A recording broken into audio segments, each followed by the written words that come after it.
CPM നേതാവും ഗ്രാമപഞ്ചായത്ത് മുൻ വൈസ് പ്രസിഡന്റുമായിരുന്ന സാബു മത്തായിക്ക് പൈങ്ങോട്ടൂരിൽ ചേർന്ന യോഗം അനുശോചനം രേഖപ്പെടുത്തി. വിവിധ പാർട്ടികളുടെ നേതാക്കളും മറ്റ് വിവിധ മേഖലകളിൽ നിന്നുള്ളവരും പ്രസംഗിച്ചു. പൈങ്ങോട്ടൂരിൽ CPM നേതാവും മുൻ ഗ്രാമപഞ്ചായത്ത് വൈസ് പ്രസിഡന്റുമായിരുന്ന സാബു മത്തായി കഴിഞ്ഞ ദിവസമാണ് അന്തരിച്ചത്. സംസ്കാര ചടങ്ങുകൾക്ക് ശേഷമാണ് അനുശോചന യോഗം ചേർന്നത്.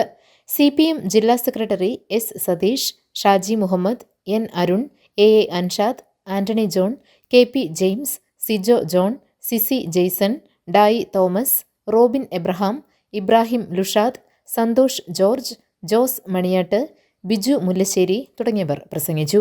സാധാരണ മനുഷ്യർക്കും ജീവിച്ചിരിക്കുന്ന ഈ ഭൂമിയിൽ അവർക്ക് വേണ്ടി എങ്ങനെയാണ് പ്രവർത്തിക്കേണ്ടതെന്ന കമ്മ്യൂണിസത്തിന്റെ മൂല്യസത്തയെ, അന്തസത്തയെ ശരിയാർത്ഥത്തിൽ അദ്ദേഹത്തിന് സംശീകരിക്കാൻ കഴിഞ്ഞിട്ടുണ്ട്. അത് രണ്ടും മനുഷ്യന്റെ നന്മയ്ക്ക് വേണ്ടി പ്രവർത്തിക്കേണ്ട ഒന്നാണ് എന്ന ഒരു ബിന്ദുവിലേക്ക് എത്തിക്കാനും അതിൽ രണ്ടിലും നിന്നുകൊണ്ടും മനുഷ്യർക്ക് സേവനം ചെയ്യാൻ കഴിയും, മനുഷ്യർക്ക് നന്മ ചെയ്യാൻ കഴിയും, നാടിന് നന്മ ചെയ്യാൻ കഴിയും എന്ന് നമ്മളെ കാണിച്ച് പഠിപ്പിച്ച് തന്ന ഒരു ആളുകൂടിയാണ് സാബുചേട്ടൻ.